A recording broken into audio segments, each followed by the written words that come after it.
Good evening, everyone, and on behalf of the Friends of the Village Library of Cooperstown, welcome to the latest in our series of panel discussions, Looking in the Mirror, Cooperstown Reflects on Racism, with today's focus on law enforcement. My name is Leanne Hirabayashi, and I have the honor of and privilege of co-moderating these sessions, and I thank you all for joining us.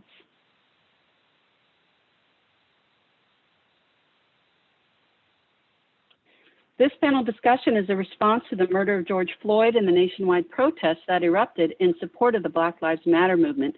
The goals of this series are to examine how racism affects our community and institutions, learn how we can confront bias and inequities at a local level, and identify actions that we can take as individuals, groups, and the community to address racism and create a more equitable Cooperstown.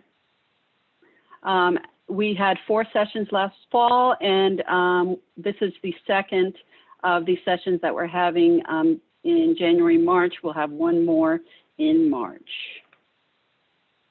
Let me go over just a few items related to logistics and formats of this panel discussion. There will be a couple brief messages from the host and sponsor of the session. Then I'll introduce my co-moderator and our distinguished panelists. After the introductions, each panelist will make a brief 5-minute presentation. If there are presentation-specific questions from the audience or other panelists, we will address them right after the presentation. Then we'll have a question and answer session, which will be handled by my co-moderator, Molly Myers. And for attendees, it looks like we are up to about 30 participants at this point. So welcome, everybody. And at the bottom of your Zoom window, you'll see several icons in a bar similar to what I'm showing here. Please note that chat is disabled and we are not going to be using that raise hand feature, just the Q&A tool. And if you have a question, click on that Q&A icon and send it in, and you can do that at any time. If your question is specific to one of the panelists, please indicate that in your question. Otherwise, we're going to assume the question is for all panelists. Molly will be monitoring that Q&A tool and asking questions on your behalf. And please note that we may not be able to get to everyone's questions, and we appreciate your understanding on that. Finally, these panel discussions are being recorded, and a link to each recording will be made available on the Friends of the Village Library website. So now a brief message from the organizer of our panel discussion, the Friends of the Village Library of Cooperstown. The Friends of the Village Library works closely with the library to sponsor educational and entertaining programs for the Cooperstown community. This series, Looking in the Mirror, Cooperstown Reflects on Racism, is an expansion of the annual Sunday Speaker Series scheduled from October through May. On the Friends of the Village Library website, you will find a list of resources on racism that will be updated regularly to include recommendations and information provided by the panelists. The League of Women Voters of the Cooperstown area is grateful for this opportunity to sponsor the Friends of the Village Library Sunday Speaker Series and this Racism Series, with its goal of providing educational programming to the community. Serving the people of the Cooperstown area, including the Village of Cooperstown, the towns of Otsego, Middlefield, Springfield, and Hartwick, and surrounding towns in northern Otsego County, we are a nonpartisan political organization. The League of Women Voters encourages the informed and active participation of citizens in government and works to increase understanding of major public policy through education and advocacy. To find out more, please go to our website, lwvcooperstownarea.org. And now for our introductions. Molly Myers is the Development Associate for Fenimore Art Museum and the Farmers Museum. She grew up in Cooperstown, attended Wells College, where she studied Women and Gender Studies and First Nations and Indigenous Studies. Moving back to the area in 2018, she currently serves on the board of the Cooperstown Lions Club, is the chair of the Cooperstown Winter Carnival Committee, and is on the board of the Cooperstown Chamber of Commerce, and serves on Otsego County's Law Enforcement Review Force. So she will be the co-moderator with me today. Frank Cavalieri is the Village of Cooperstown's Chief of Police. Frank began his law enforcement career in Texas.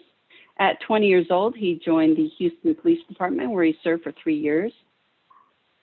And then later, he joined the Suffolk County Police Department on Long Island, where he worked for 27 years in various law enforcement roles, which included patrolman, recruit training, DWI warrant squad, community-oriented police enforcement program, K-9 officer, firearms training, and county armors. In 2013, Frank moved to upstate New York with his family, where they've owned and operated Mountain View Preserve and kennels for the past 10 years.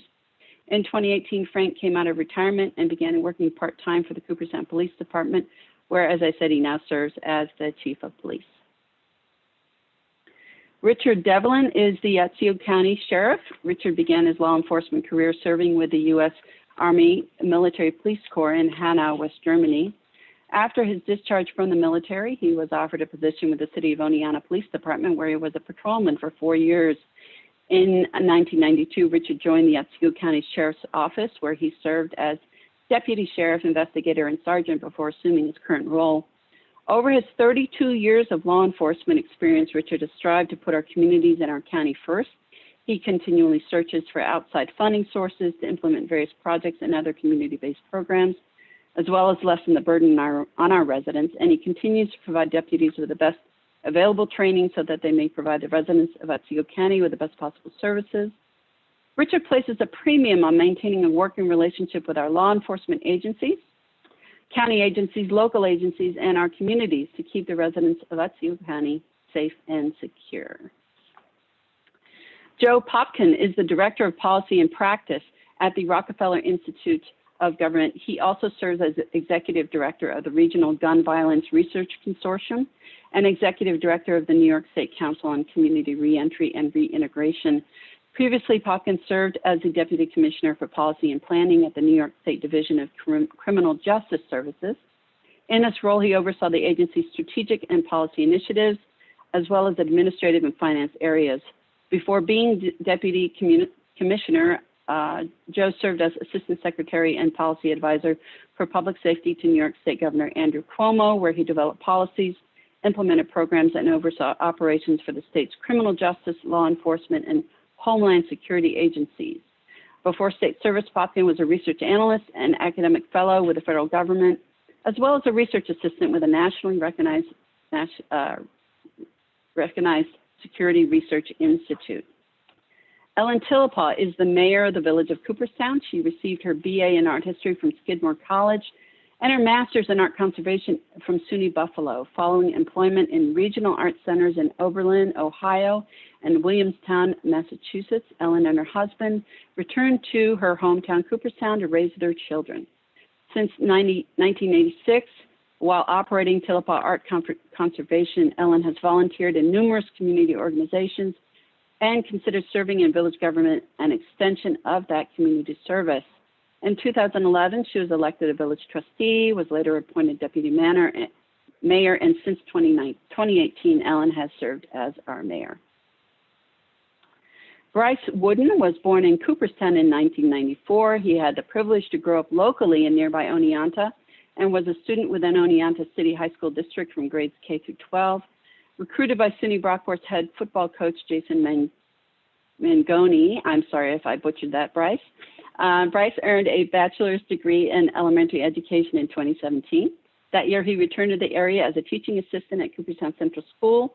And after a great year working at Cooperstown, Bryce followed his passion to work at the college level and accepted a position to become an educational opportunity program advisor at SUNY Oneonta. He serves on Otsego County's and the City of Oneonta's Law Enforcement Review Force. So now I'm going to stop sharing my screen, and so give me a moment there. We'll stop sharing, and I will call on our first panelist, Joe Popkin, for his brief presentation.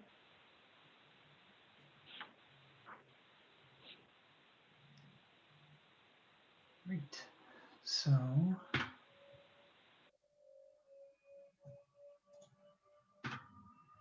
great. Can you see it okay? Great.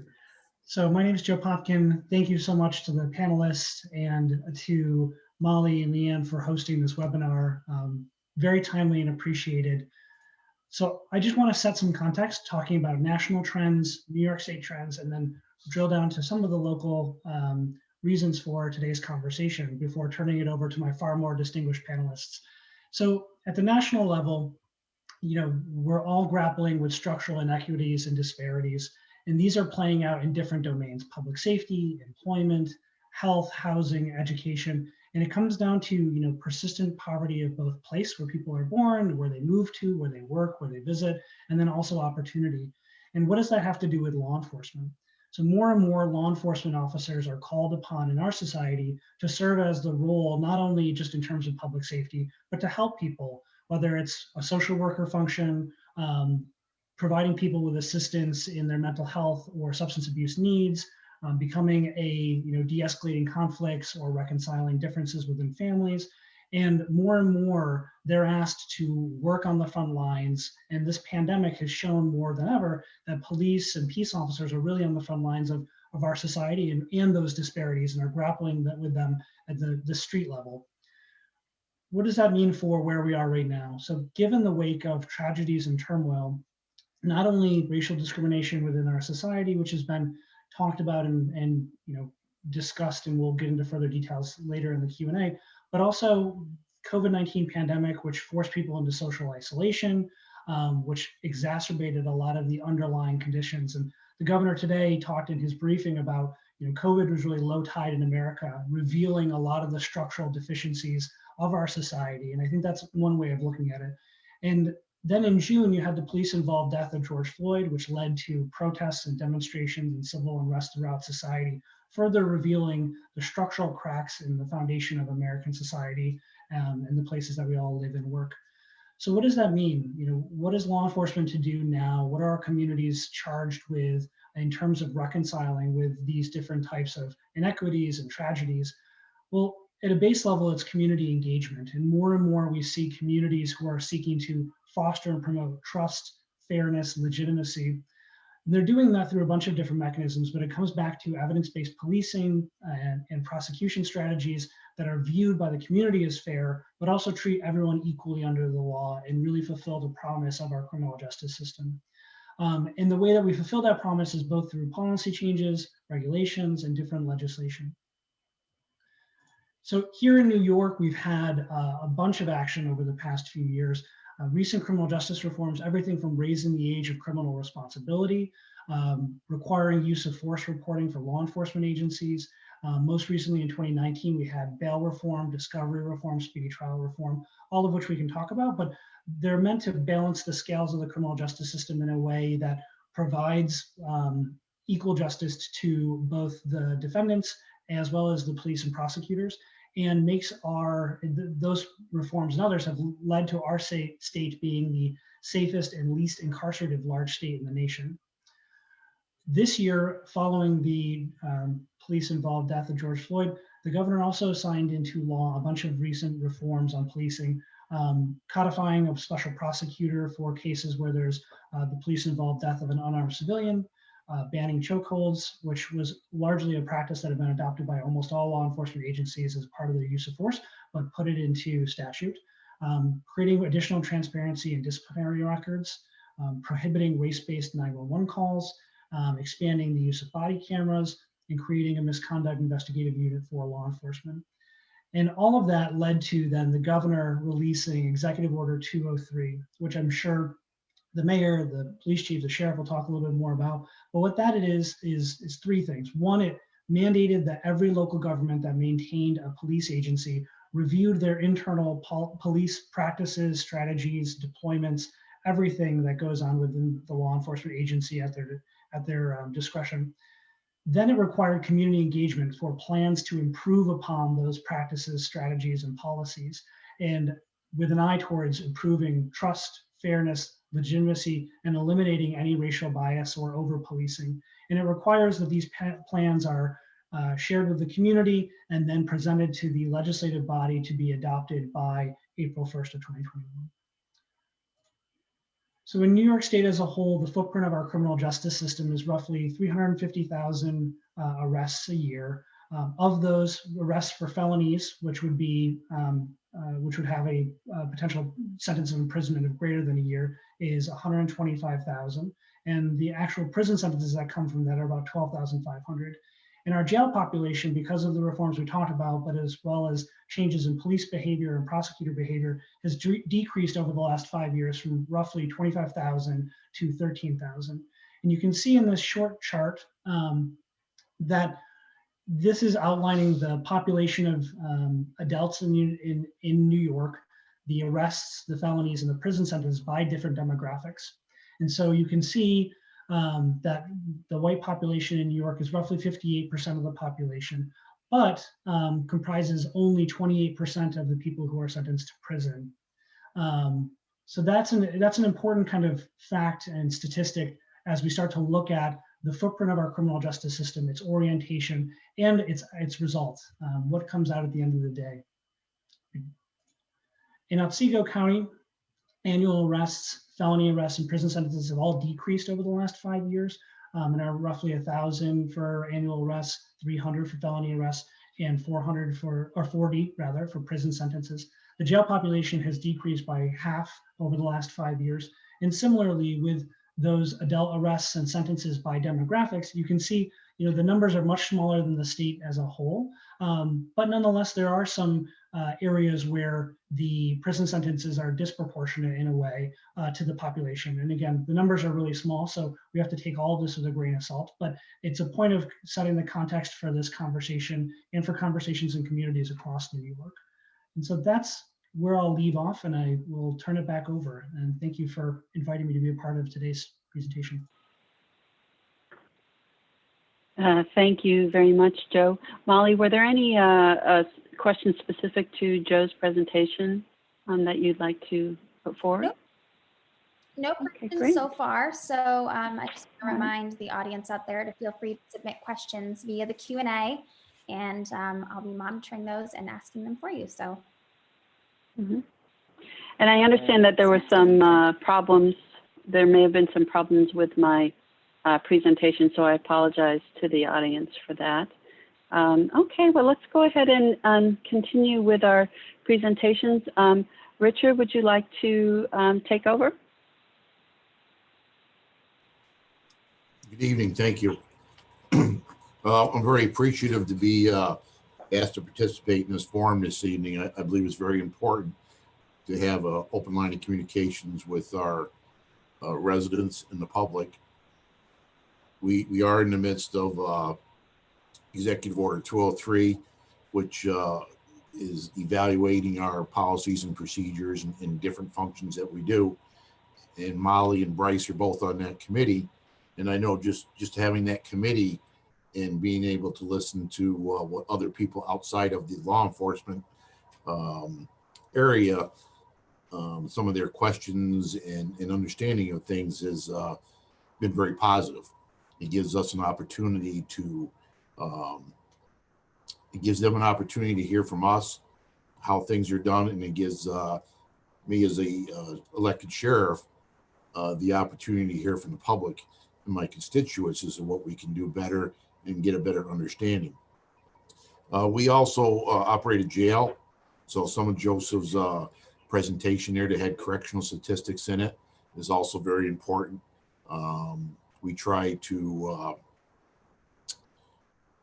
work with our inmates and give them the tools and things that they need, that when they get out of the jail, local jail, that we can get them the assistance they need to get back into society and be productive.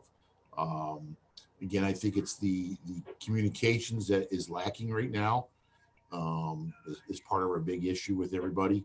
And as long as we're talking and we can address issues and concerns, and I believe in Otsego County, I can speak for Otsego County, I believe we have outstanding law enforcement services here. And but we can always improve. There's always room for improvement. And if we can gain the trust of those that maybe have some distrust right now, that's our goal, is to have trust in the system and to continue on and improve what we can.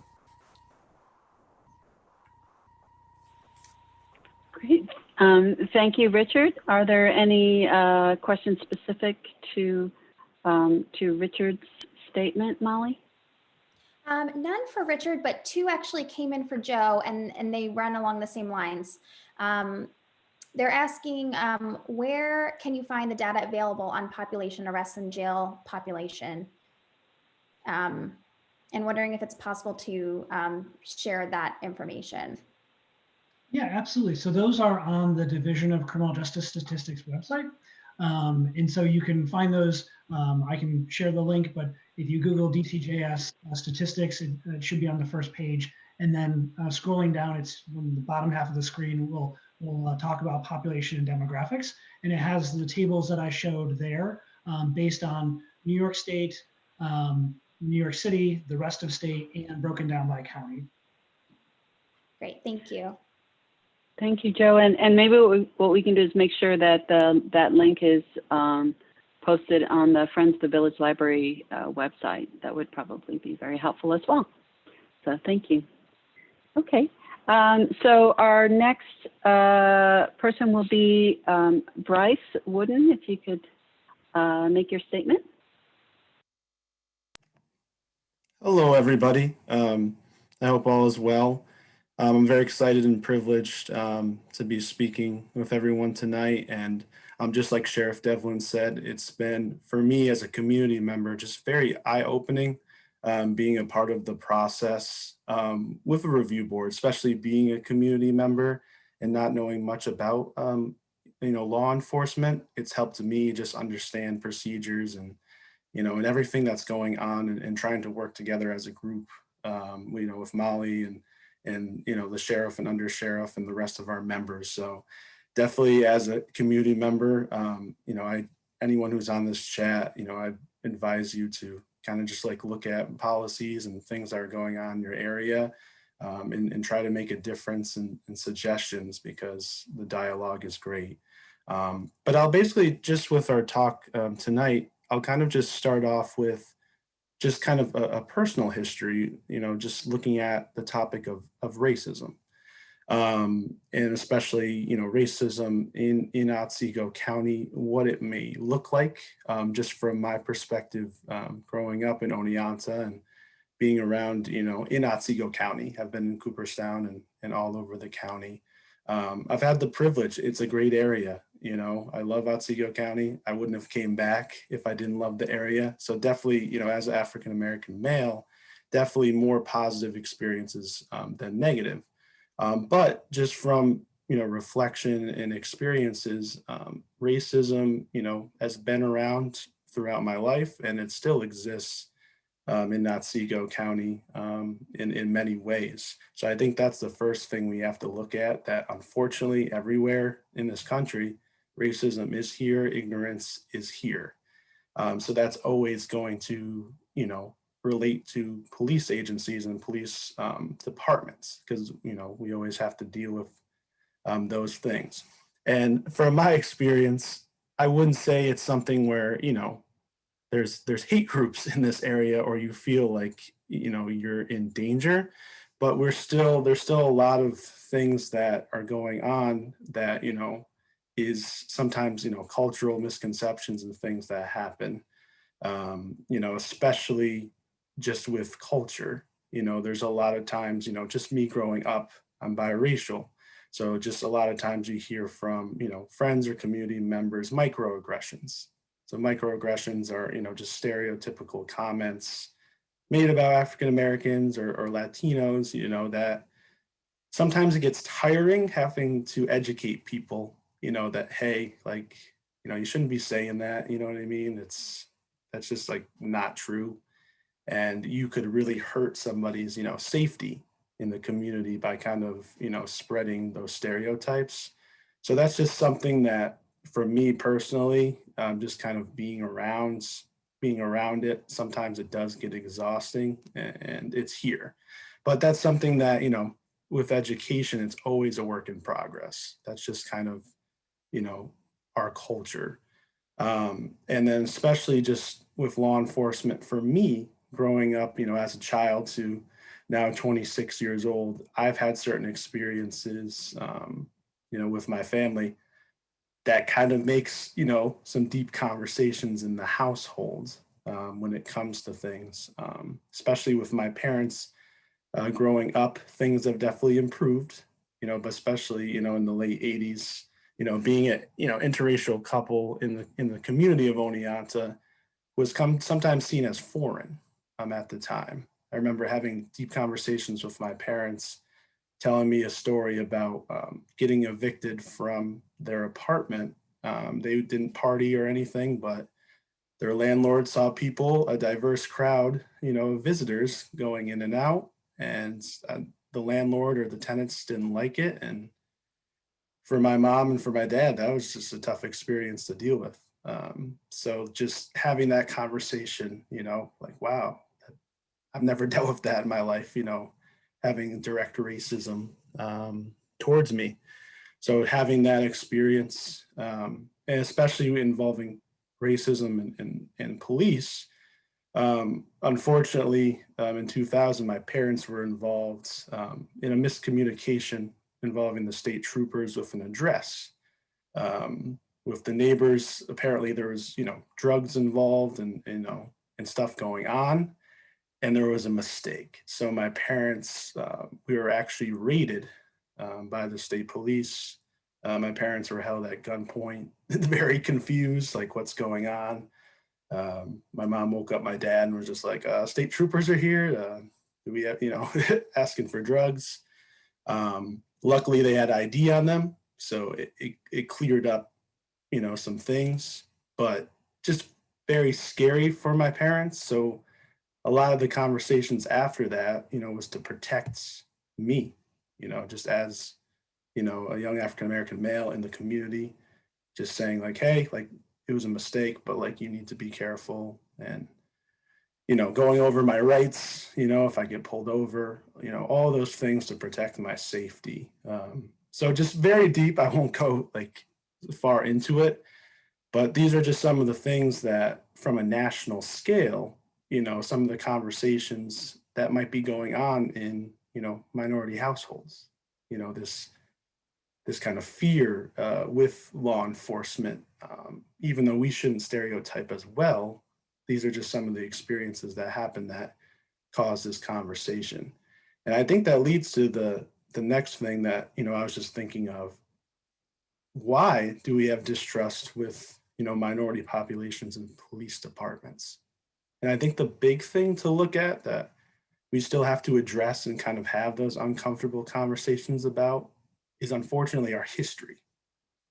So just looking at, America, we won't go far back, but just looking from the 1960s to now, 2021, I mean, there's just been a lot of incidences where our populations don't trust the police departments. I mean, you look at 1967 with the Detroit riots.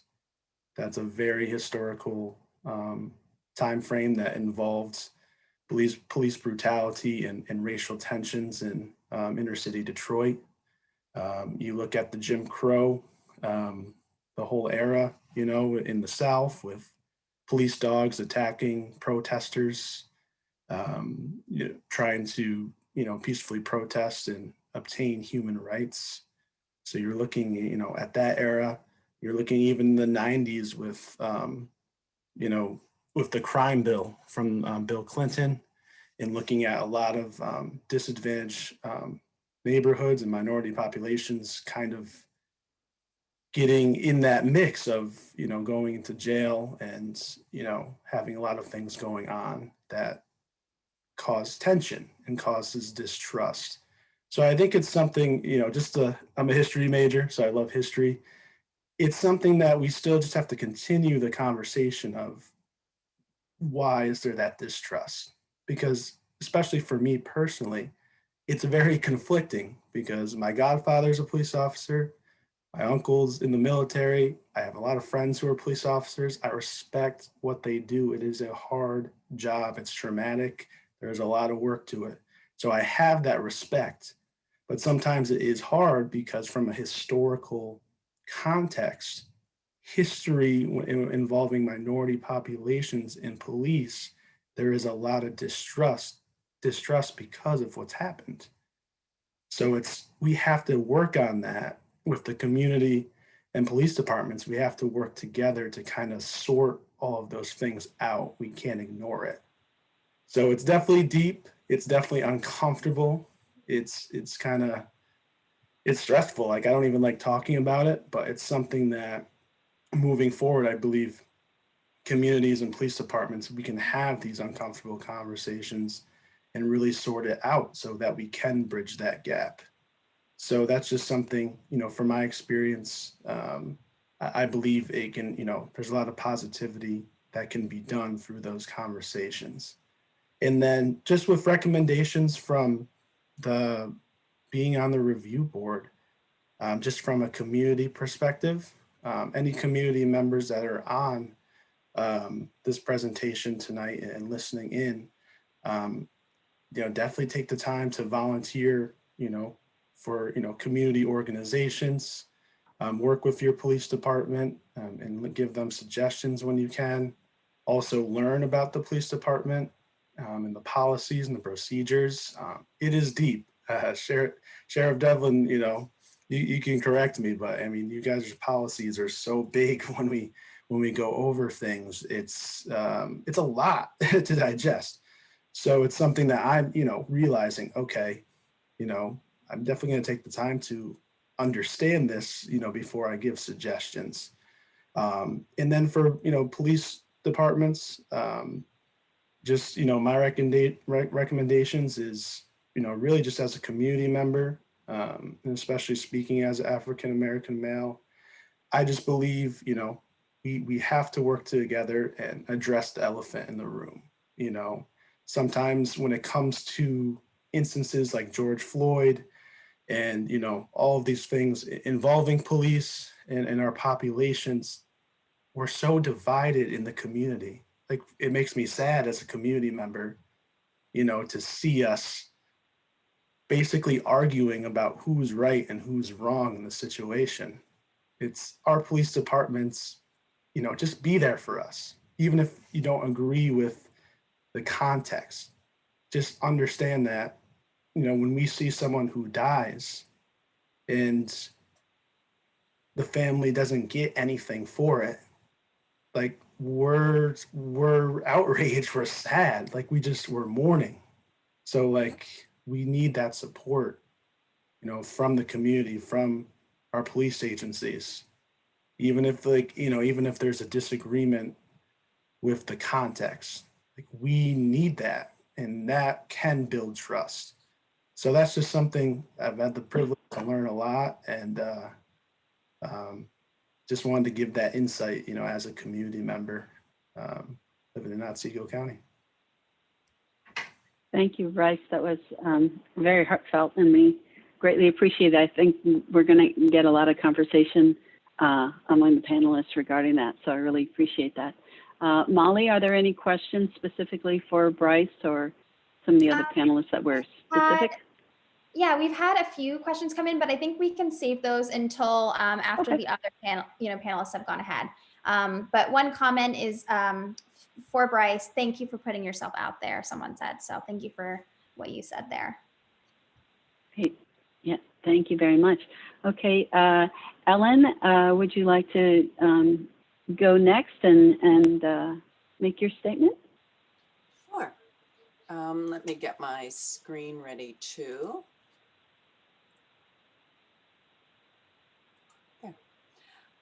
So thank you to the League of Women Voters and to the Friends of the Village Library for hosting this series. I've actually viewed a lot of the recordings of the earlier programs, and they're excellent. And I feel honored to be on this panel tonight.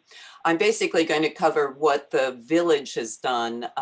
As Joe mentioned, Executive Order 203 was issued in June, and we in the Village immediately sort of took awareness from that executive order, and within the first 2 months had appointed 11 people to be on our community advisory board. But it wasn't until August that we actually got the guidance, and all jurisdictions with a police department received this resource and guide that had to be kind of very little generic, if you can imagine, because it covered everything from New York City Police Department to a small community like ours. But we were ready to hit the ground running as soon as that arrived in August. The other thing we did was the Village of Cooperstown had been without a police chief for several months. And so we were very pleased to hire and swear in Chief Cavalieri, a very experienced officer, to have him lead our Cooperstown Police Department. He was sworn in on September 8th, and we held our first Community Advisory Board meeting on the 9th. We put him right to work on it. First, some basic information about the Village of Cooperstown Police Department. We're a very small department. We have currently 2 full-time officers and a police chief. We did have a 3rd officer position, which the village budget runs June 1st to May 31st, which last spring we had to cut due to the pandemic and budget cuts. But we're really hoping this year to put that back in the budget, so we'll have 3 officers. Those officers are augmented by 4 to 5 part-time officers. The Village of Cooperstown is slightly less than 1,800 people. And on the left there, you can see the demographic data pertaining to our year-round population. We're about 84% white, 8% Asian, 4% Black, 2% Hispanic, and 2% other. But those statistics obviously don't really reflect the true nature of Cooperstown, which is a bit of an anomaly because, of course, we have the National Baseball Hall of Fame and Museum right on our main street, which attracts hundreds of thousands of tourists and diverse tourists every year to our community. In addition, our largest employer located right in the village is Bassett Healthcare, which at times is, employs as many as 2,500 people on that campus. So they add diversity to our community, and also their inpatient and outpatient visitors are also add diversity. Nearby, we have other tourist attractions such as the Cooperstown Dreams Park and the Fenimore Art Museum.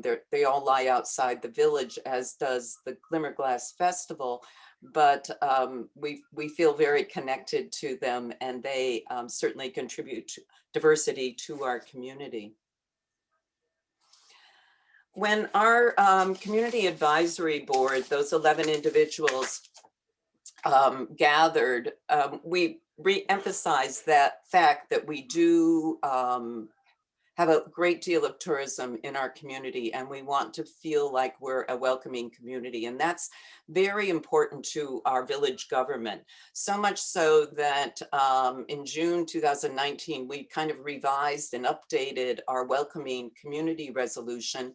And at that time installed signs on all village entrances to let people know, our visitors and everyone, that we take a firm commitment to treating everyone equally, and we'll certainly respond when there are issues. Our police advisory board asked to look at other documents, and that included our police budgets. We looked at about 3 or 4 years of them. We're a small community. Our police budgets ranged from $200,000 to $400,000 a year. Predominantly, it's for personnel services.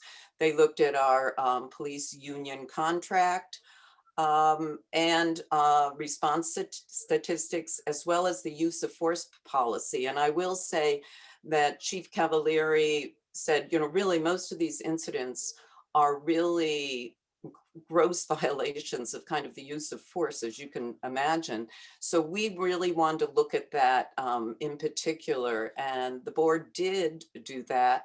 And also we were very guided because we found a model policy, a model use of force policy from the New York criminal justice. And we have totally rewritten the village's use of force policy. Pertaining to response statistics, the police department provided us with statistics for the entire year of 2019, kind of pre-pandemic, so a little more normal. And basically what that summary evidenced was that the bulk of calls, almost like 90%, were calls of service. In other words, responding to requests for assistance by residents and visitors. And this included, complaints, dealing with property damage, traffic accidents, and most critically, assisting our volunteer emergency squad and fire department. And just within the past week, we've had an incredible save where our police were the first responders and basically saved someone's life, and will be commended at our next village board meeting for that action. Oops, that wrong way. So in addition to gathering all those statistics and updating those policies, the Community Advisory Board realized that based on the response statistics, it was clear that there were really a lot of individuals with mental health issues that were really under stress and causing, some of the interactions with police. So we made sure that we invited various individuals to talk to us about what services would be available for individuals in need of support in our community.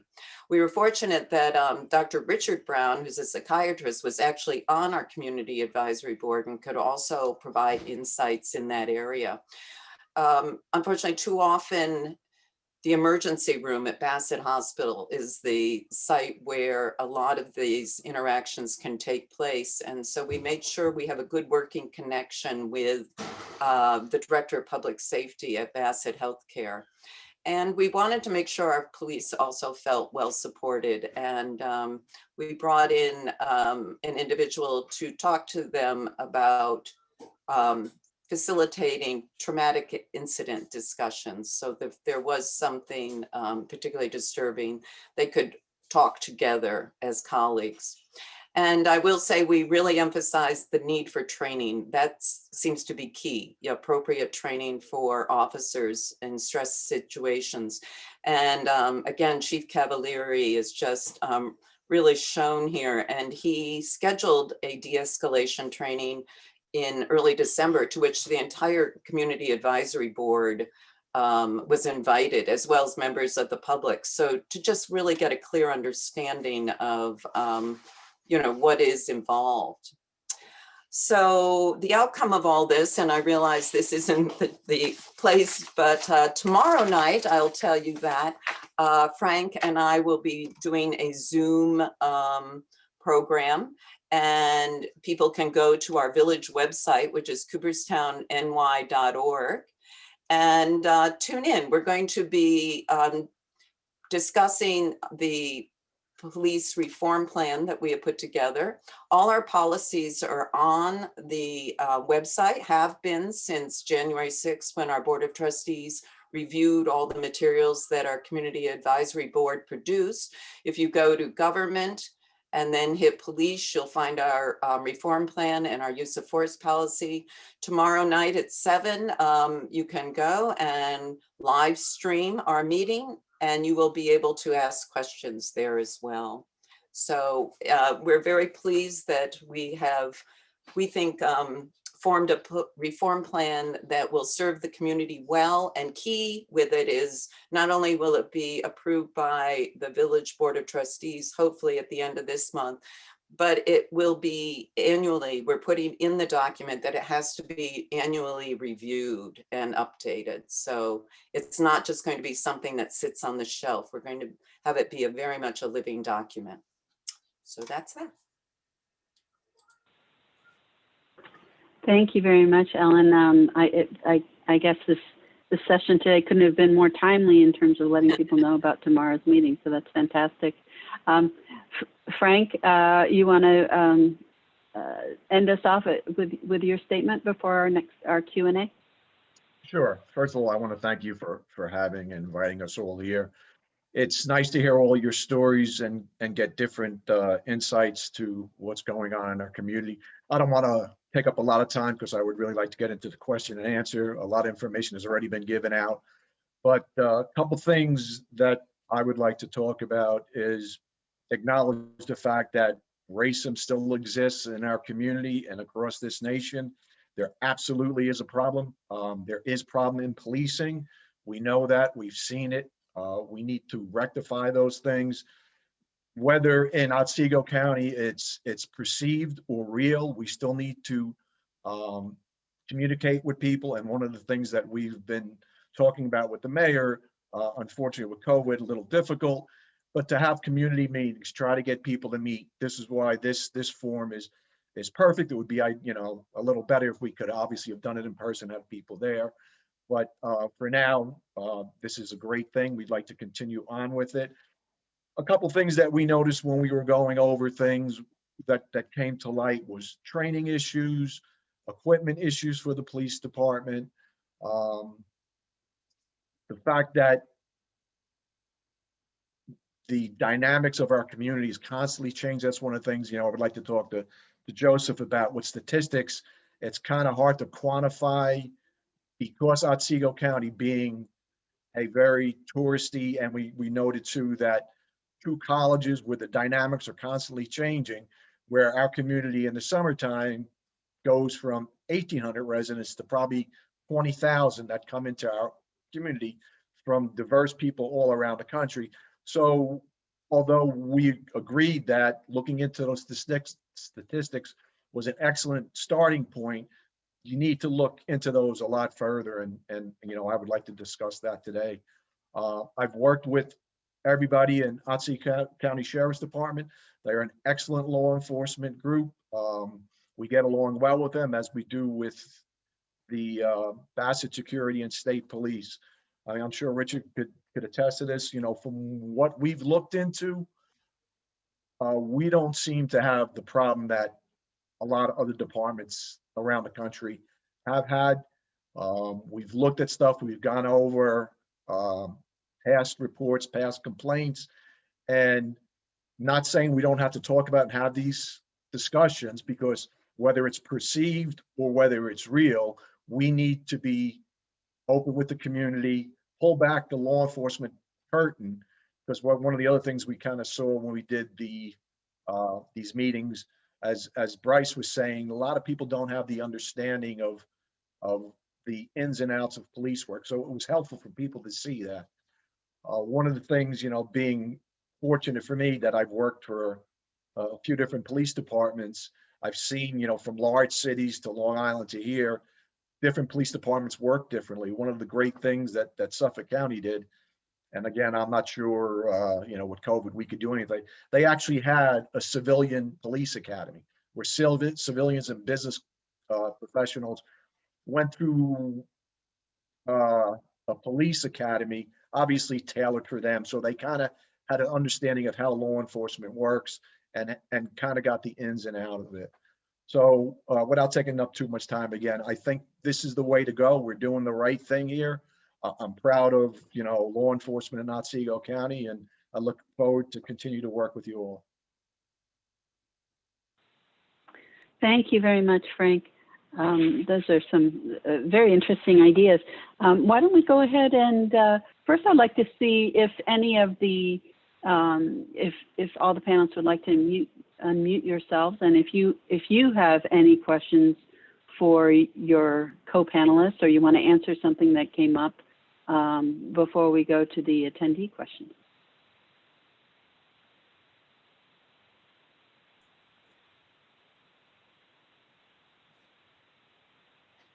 All right, then let's go ahead. Molly, you want to see what we've got on tap for questions for our panelists? Sure. I have one question first that I just came up with based on what Chief Cavalieri was saying about. So this question is for Joe, based on what Frank just said. Joe, do you think there are certain policies that you can think of that you think are important to sort of double check, you know, within our law enforcement policies and procedures, or do you think that there are any that are very crucial that, you know, we should make sure that we have in place? I think that's Yeah, my so question. thanks, Molly. And again, I think, the sheriff, the mayor, the police chief, Bryce, as a community member, I think everybody's perspective here is fantastic. And just the fact that the community can come together for this type of conversation is commendable.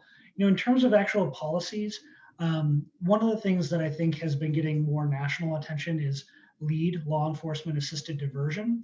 And so like the mayor said, so often the main nexus of law enforcement interactions becomes emergency departments where, an officer encounters somebody who might be homeless or is in the midst of a mental health crisis, or a substance use disorder, and they are brought to a healthcare center.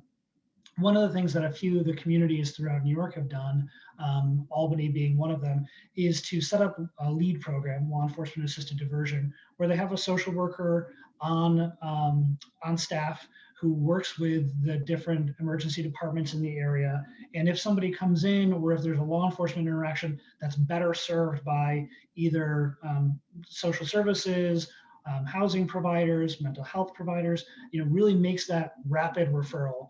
Not just, okay, here's a card to call, good luck, we'll talk to you in a day or two, but I'm going to connect you right now with somebody who can meet your urgent or emergent needs, and stabilize that person's life. And I think that is something that former police chief in Albany, Brendan Cox, is now working on at a national level through the National LEAD Support Bureau. But it is something that I think has a lot of merit and validity, and just diversion in general. I think, the sheriff was talking about this a little bit, but the point of reentry isn't necessarily just for people who are in jail or in prison.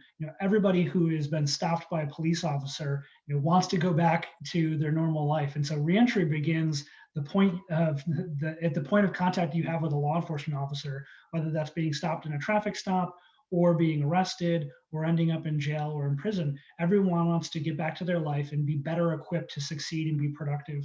And so I think we have to think about, when we talk about criminal justice reforms, what are the policies, the tools, the resources we can drive toward that goal, to make sure that people are armed better off with the resources and ability to improve their lives when they exit the criminal justice system.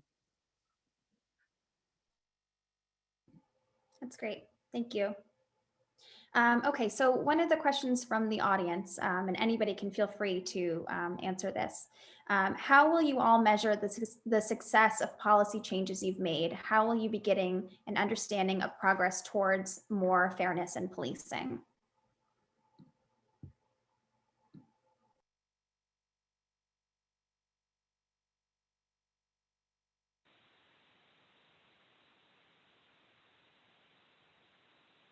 Anyone want to take a So I'll jump in from just a shot at that one? perspective, and defer to my colleagues. But I think we at the state level are always looking at data that is reported up, whether it's crime statistics, arrest statistics, others, and that provides you with some baseline or trends over time. But in terms of the actual efficacy, the value of these programs and policy changes, I know it's in the mind of the community as well. And so the chief mentioned this, but perception is reality, and the perception of community members, whether they're in Cooperstown or Otsego County writ large, is really going to be it's hard to measure trust and confidence and legitimacy and fairness and quality, but I think it's in the eyes and ears of people who come to visit, and so I think it's a little bit of the what's tangible, what can you measure, and what's intangible. If I could answer to some of Joe's things, going back to the last question, one of the things we did look into with Dr. Brown and security at Bassett Hospital, there was a lag time that we found that they talked about, where when the sheriffs or we or the state brought somebody in, where they may get released that night and they were going to get services, but it was a couple days away from getting that service. So not that we came upon a solution, we just knew that that problem came to light. We talked to social services and trying to figure out ways to get help. They gave us link. A lot of it, I think, is budgetary. Just again, as Joe talked about, when I worked in Suffolk County, I'm not sure if they still doing it. We had a mobile response unit that was driving around, and then you had a call where maybe, wasn't where they were suicidal and you were going to take them to the hospital and commit them, but you could get them services. You could call that mobile crisis unit. Usually had a psychiatrist, psychologist, and a couple social workers where they could get them kind of in a program and going in the right direction a lot sooner than anything that law enforcement can do. That, I believe, is definitely an area that needs to be examined and is viable and workable. Again, budgetary restraints, I think, is the biggest thing there. A little bit about the statistics. I like the statistics, but I think you need to look into those, and then that can maybe help you out a little bit. If I could give an example, say, where African Americans seem to be arrested a little bit more than the average. But as we look into those arrests, they were crimes in progress. So in other words, law enforcement didn't actively look for that. We got a 911 call. Hey, somebody's breaking into my house. We get there, we make an arrest. Compared to, hey, I have this officer, he's a heavy hitter, he makes a lot of arrests, but I noticed all his arrests with maybe minorities is self-initiated. He's doing it on his own. They're not crimes in progress, and those numbers are out of whack a little bit. That I'd want to look into. I'd want to see, like, why is that happening? That would be a red flag for me. So again, statistics are valuable, but they do need to be, drilled down into. Yeah, I agree with the chief on that. And, through our 203 review, we're looking at with our records management system and being able to run reports specifically on traffic stops. So we know the race of the person that was stopped. That would give you an indication if you have a problem, maybe an officer that has a problem that you need to be aware of. Police supervision is a huge issue in this whole discussion. If you don't have the supervision, supervising and enforcing your policy and procedures, that's a problem. We're reviewing that as well, and we're working to. I don't know where to go because it comes to finances again, but we're looking to possibly get a social worker on board here at the sheriff's office to address some of those issues that the chief had mentioned, because there is a lack of when we intervene and the person goes to the hospital on a mental health case, there's a lag of them getting assistance, and it just puts them back in a vulnerable position and gets us back involved usually.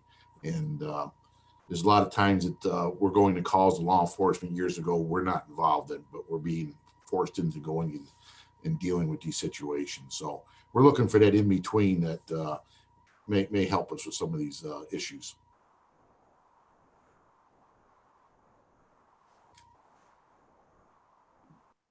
Great, thank you. Okay, so another question here. Building off of the former question and comments in response with the police review boards, what tangible changes can community members expect to see? How will these changes impact us? Will there be tangible changes, or are these review documents primarily goal-setting activities? If you like, I'll speak about. Oh, I'm sorry, Bryce. I'll address Cooperstown's plan, which to a degree we modeled after Obama had a federal task force on 21st century policing. And obviously, it looked at many big picture things, but there were pillars involved in that plan that we felt we could bring to our community. And Chief Cavalieri has touched on one of these, the communication.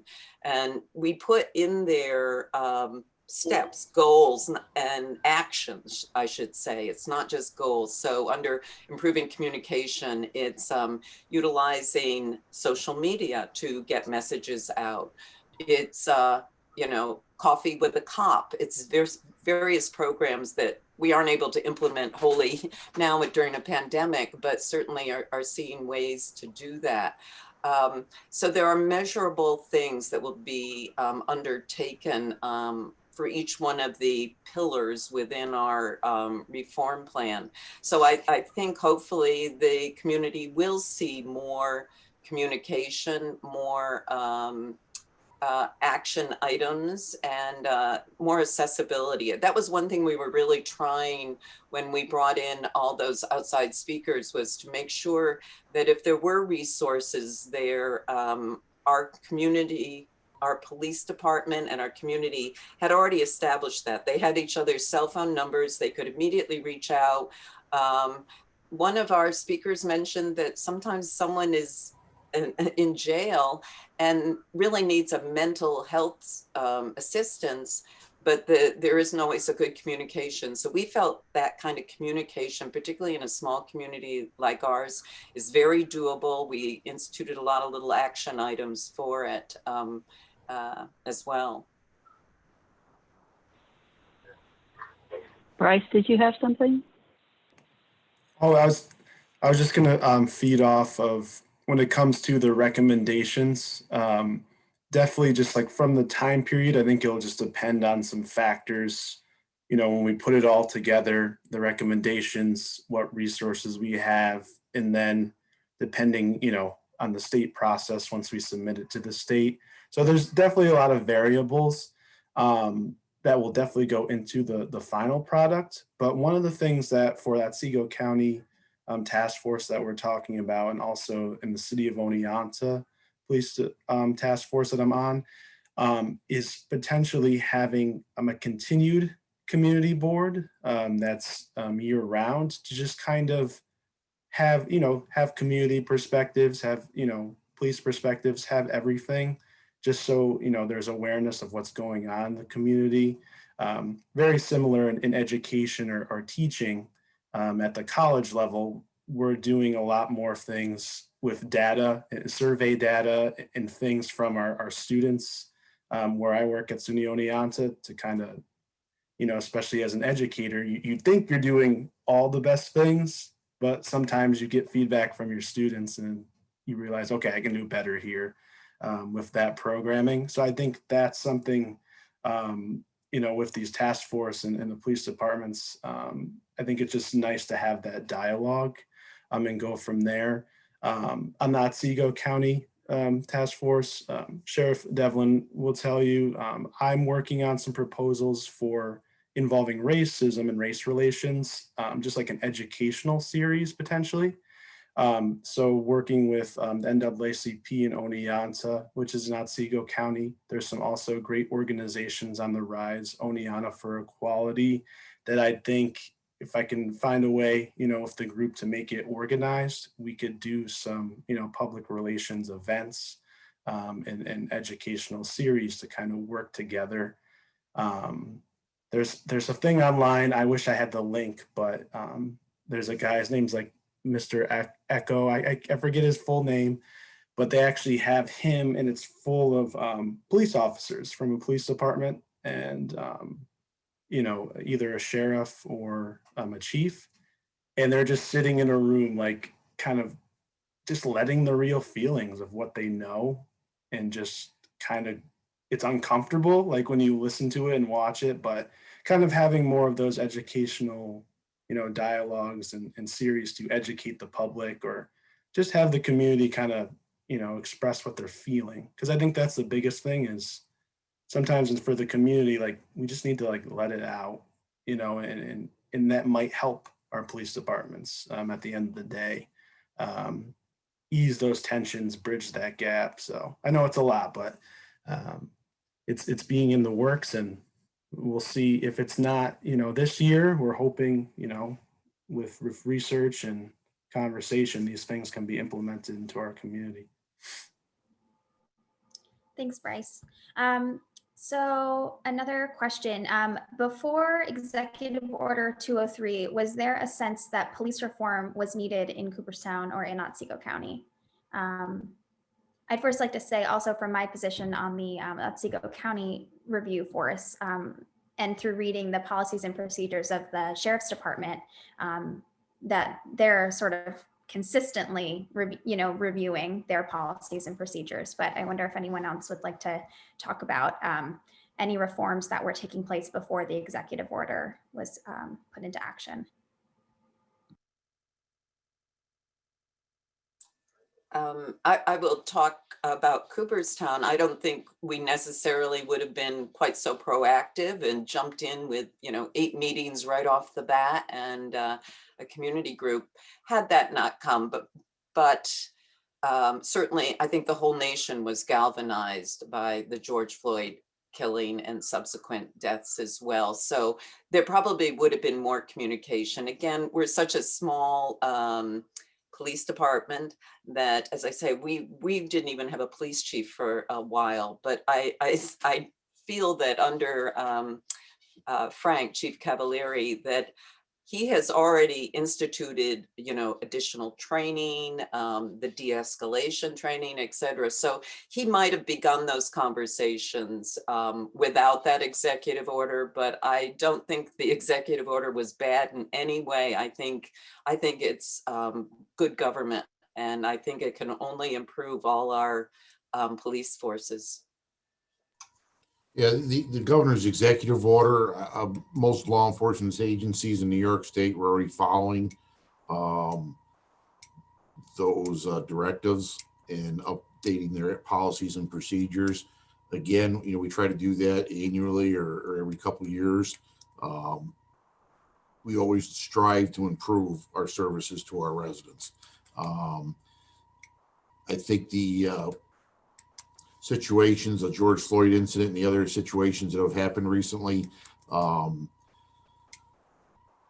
needed to generate conversations that we're having now. As Bryce has said, these are uncomfortable conversations at times, but the chief mentioned whether there is or is not a problem or identified problem, there's a perceived problem, and that's the issue, and we need to work on that. If people perceive that, we have an issue. So it's my hope that through these conversations and working with the community, that we at least come to an understanding and realize that the police are here to help. And I think that 99% of law enforcement officers go out to do their job every day to the best of their ability. It's like any profession. We do have some bad officers, and it's our attempt to weed out those bad officers before our hiring practices, things of that nature, psychological testing, everything that we do prior to hiring somebody, and our policy and procedures to keep people toeing the line as they go through their career. So at the end of the day, I think some good comes out of having conversations. I had a quick follow-up question on that. You spoke about hiring, and this is a question for everyone, for Joe, Ellen, Frank, Richard, all of you. Is the recruitment of minorities also a piece to the solution for racism, the institutional racism in law enforcement? So I'll talk about, the national trend. I think representative democracy, but also just having police forces that are reflective of the community only helps further trust and promote that kind of engagement. And so I think in general, it's recognized as a best practice to have a law enforcement agency that is representative and reflective of the community. I think there's been major incidents and issues with large police agencies that don't look anything like the communities that they serve, and over years and years creating a sense of distance and that othering effect between law enforcement and the people, the residents that they serve. And so I think in general, it's recognized as a best practice.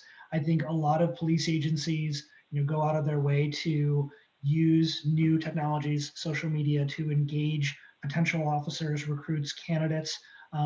Obviously, a career in law enforcement is not for everybody, but it is something that I know at the state level is prioritized by state police, as well as the Division of Criminal Justice Services and other agencies as they start to think about ways to improve the profession of policing. I know over the years, the federal government has stepped in for a lot of departments and looked into a lot of departments that may not have been diverse enough. Then they've implemented ways to kind of get around that. Working for a couple large departments and now working for Otsego County, one of the nice things that I see, and myself and the mayor talked about it, and what I have been implementing is a community-based policing, where when I worked in Houston, I didn't even live in the city. I was so far removed from the city. So a lot of officers across this country are really not part of the community. And like anything, you know, we're human. And if you really don't have a vested interest in the community, you know, not that they're not going to do their job, but when you have a vested interest, you're more interested. This is where I live. This is my community. I'm going to make sure everything's okay. And again, not that officers aren't doing that, but you know, it's just human nature. Like I kind of use the example of rental car. You know, what do you want to buy? A rental car or, you know, a grandma's, you know, 52 Chevy that's only got 3,000 miles on it. So community-based policing is what we need to get back to. I think we kind of were there for a while. We got away from it, and obviously we need to get back to it. You need to be in touch with people in the community, and they got to be able to trust you and feel that they can talk to you about pretty much anything. Just going back to like what Bryce says, where you have that uncomfortable conversation, sometimes it needs to be done, and hopefully when COVID's over, we can do things like that. I picked up our reform plan because I know we did discuss that, and basically our pillar number 1 of our 7 pillars is building trust and legitimacy in the police department. And one of the components is workforce diversity, continue efforts to ensure diversity in hiring practices. Cooperstown's actually a little unique right now. As I said, we have 2 full-time officers. One's white, one's black. We're looking to fill a 3rd position next year, and I would love for that to be a woman. So there you go. We're working on it as best we can. That's great. Thank you, Ellen. So there's a couple questions in the chat about de-escalation. And so one is, I think it was Ellen who mentioned that there was a de-escalation training, and they're wondering if that is available on YouTube or another venue that other departments or people might view. And the second half of the question from someone else, what is the basic principle about use of force, especially guns, with our local departments, and how can the idea of guns as a last resort be worked into the guidance on de-escalation? And they also said, thank you so much for all that you do to protect everyone. So I want to share that message as well. I'll probably let Frank talk a little bit more. As I mentioned, we did totally update our use of force policy based on the model policy just put out just in September 2020, probably to a degree in response to this reform plan initiative. I don't believe that de-escalation training was taped and to stream to our website, but I'll let Frank note more on that. We didn't, and unfortunately, I kind of thought of it too late because a couple board members with COVID, they were worried about coming to the thing. I do have some of the paperwork of the PowerPoint, but that would not do it justice for the instructor, as good as he was. Maybe I could talk to the mayor. Maybe we could talk to the instructor. Maybe have him, teach the class, and we would video it. But those kind of things are big now. You need to have the de-escalation. That's why the thing that worries me, although it sounds like a great talking point of defunding the police, that frightens me to no end. We're here trying to stop racism and get, police and the community relationships better. When I hear that, I say to people, defunding the police, what's the goal and how is that going to help in racism? What I need, when we talk to the mayor, it's hard with COVID, I actually need more money. If I want to do this training, get them the proper equipment, like the question came about as firearms, all right? If the only thing I have for deadly physical force is my firearm, when I'm pushed against the wall, what am I going to have to use? It's going to be my firearm. There, you know, there's lots of types of what we call less lethal, not that they cannot, you know, cause harm or injury or death, but it's less lethal than a firearm. That's another one that I've talked to the mayor about, and I'm in the process of, you know, getting us some of that less than lethal equipment. But you need money and funding for that to get your officers trained. You know, the sheriff, you know, too, has money constraints, and you're trying to stretch that dollar and make it go where you can best use it. Training is probably one of the best things you can do for your guys. Give them the proper equipment, the proper training. They're going to do the job they need to do. One of the things we do talk about, you know, Article 35 is what we're based off of. That's what we have to use from New York State. And basically, you know, to sum it up, deadly physical force is any physical force in the manner in which is being used is able to create serious physical injury and or death. So that's really the only time you can use deadly physical force. You have to be defending your life or another's. There's no other time that using a firearm is permissible. So I hope that answers the question for them. Yeah, with the sheriff's office, the last 3 years, we've gone to reality-based training where we do active life scenarios.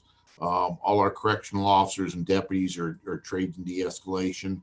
I also have a couple instructors that teach de-escalation to other county employees like highway workers and DSS and stuff like that. You know, so those are things we're trying to do. And, you know, as far as the firearms go, firearms is a last resort. Certainly by no means is a tool that is used immediately. That's a last resort to protect the life of yourself or someone else. And we have, you know, we also have a firearms training simulator in the county, so we can do some,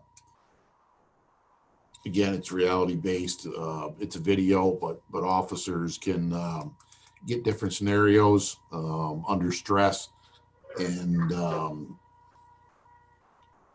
you know, whether to use deadly force or not, and that's reviewed. And we can run them through a bunch of different scenarios. We can run through the same scenario with different outcomes. And it's about as close to you can get to the real thing.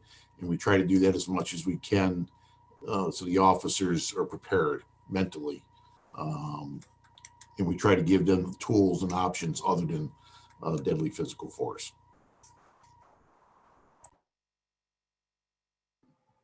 Thank you.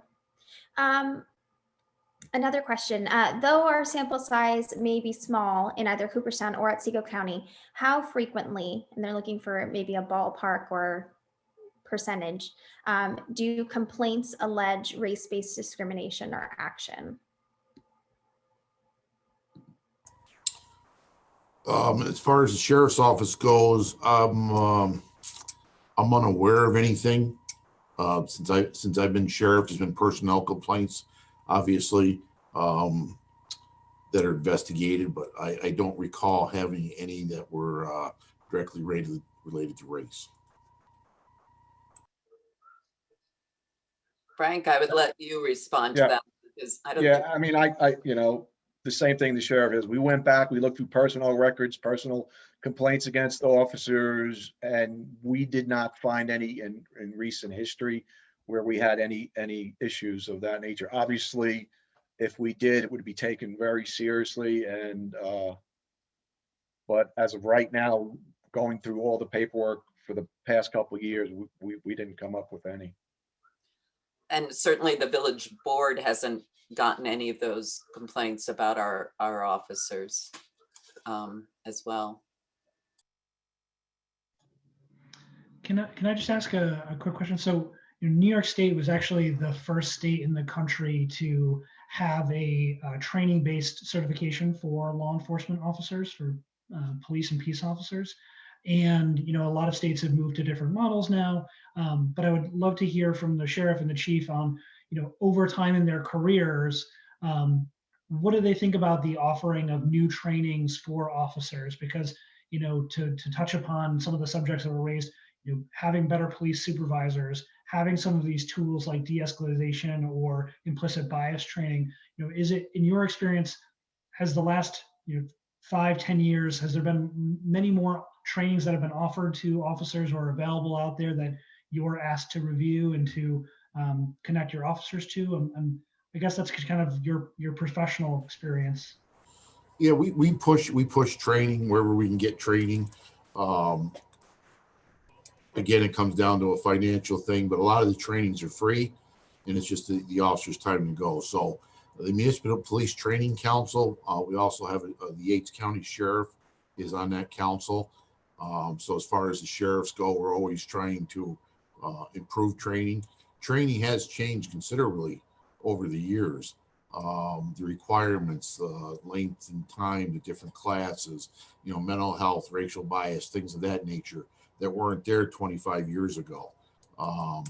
So I believe New York's ahead of the curve on that. I know there's a lot of states that their police training is not up to par, but I believe New York has a good handle on that, and they're always looking at ways. They just increased the basic police academy another 100 hours or so for different things, adding additional trainings and classes. So I think we do a fairly good job there, and that's part of that improvement. We're trying to improve, and then we have to go back and train the officers that, the veteran officers that didn't get that training, and get everybody on the same training level. Without giving mine or the sheriff's age away, I mean, we're from the age of when we call them wheel guns. We had revolvers where the amount of ammunition you had on you is now what's just in your handgun. Never mind the extra magazines. You went from a wheel gun, which was a revolver, where you had 18 rounds on your whole person, to now, we have close to 50 rounds on us. And all you were given was a nightstick and your firearm. We've come way past that dramatically. And I'm sure the sheriff can attest to this. When you graduated the police academy, that was pretty much it. You were done with your training. You never got any more training with that. After that, it was just, like they say, the hard knocks of the street. And that's how you learned. New York, again, like the sheriff said, ahead of the curve. Houston was one of the big ones too, that started mandatory 40-hour training while I was there, and that was back in the early 80s. We need to do continuing education for law enforcement. I can't press that fact enough, and it's hard for when you have, New York City, 30,000 police officers, Suffolk County, 28, I think Houston's probably around 3,000 now, to get all those people through, but it's vital and it's needed. One of the things, when all this came about and they're figuring out how we can help, what I would like to see, kind of like 9/11, when all the agencies came together, I would like to see the government have federal training facilities almost in every state where it would be free, especially a small town like Cooperstown that doesn't have a huge budget to get their guys trained.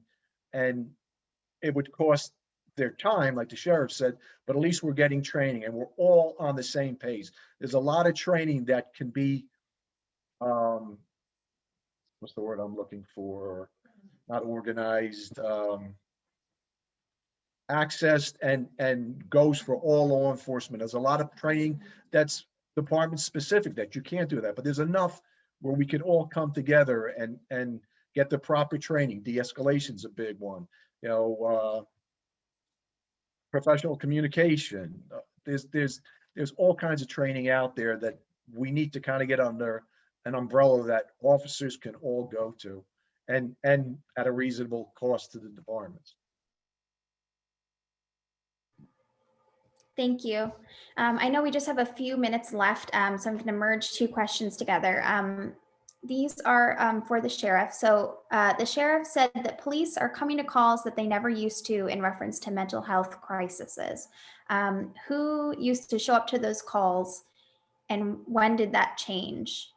And then there's also a question about, will the jail also be implementing reform suggestions? The mental health situation, It's not that the anybody else went to the calls. It's just that we're getting more calls. The police are kind of the catch-all right now. If nobody knows what to do, they call 911. 911 has to send the police officer. So there's a lot of things that maybe, we have a mobile crisis, a mental health mobile crisis team in Otsego County that they may be better at handling that. But we're going to get that initial call that we're going to. We've seen a dramatic increase in mental health calls since the pandemic. Everybody being bottled up at home and whatnot. And as far as the jail's not part of the review and reform under Executive 203, but the jail is, we do the same thing as we do here with updating policy and procedures. We're governed by the New York State Commission of Corrections. There's rules and regulations that we have to follow. We do things in the correctional facility to try to help our inmates. Most people in the county jail are here. They're accused of a crime. They haven't been convicted of anything. There's some they're here serving a sentence under a year. So we try to give them services and get them services. We don't want to see the same people back here. And a lot of people make poor decisions that end up in jail because they made a poor decision, whether they have a mental health issue, a chemical dependency issue, and we try to help them with that to get them back on the right path. And we do have mental health services in the jail. I don't believe we have adequate at this point, but we do have mental health services in the jail to work with our inmates. Thank you. And Joe, I don't know if you want to say anything about, I know you're involved with the Reentry Council. I don't know if you have anything to add to any of that. No, I think that's, exactly right, which is, people who are involved in the criminal justice system, it's a question of resources and orientation and wanting to provide people with the tools to better their lives and make sure that when they're released and reintegrated into their society, into families, that they're able to be successful and productive. And I think, what the sheriff talked about is exactly right in terms of the reentry planning and strategy. And the types of services that you need now more than ever. Following the deinstitutionalization of mental health services in the 70s, we saw an influx of mental health patients or people with mental health afflictions then enter the criminal justice system, and that continues to this day. For a while, and it might still be the case, the largest provider of mental health services in the country was the Cook County Jail in Illinois, which was Chicago. And so, we have to look at the national level at these trends, but then also think about the states, think about the localities and how we position ourselves, our finite resources to improve the criminal justice system, not only for those who are involved in it, but for those who live in the community, who work in the community, who visit, so that they understand that everyone is treated equally and provided and afforded the opportunities to better themselves. And so, I think it's commended. Again, I'll say it. These conversations aren't happening everywhere in the country or even in the state, and so it's great to have the mayor, the sheriff, the police chief, Bryce, members of the communities involved in this type of dialogue and discussion. It might be uncomfortable, but it's exactly what I think the governor has in mind and others have in mind as they work toward improving the lives of New Yorkers. So thank you for allowing me to be here. Thanks very much. Molly, I think we have time for another question. Okay. Throw one out there. So one other one that's kind of interesting. Are the villages and the county's lists of equipment / inventory, including firearms, publicly available?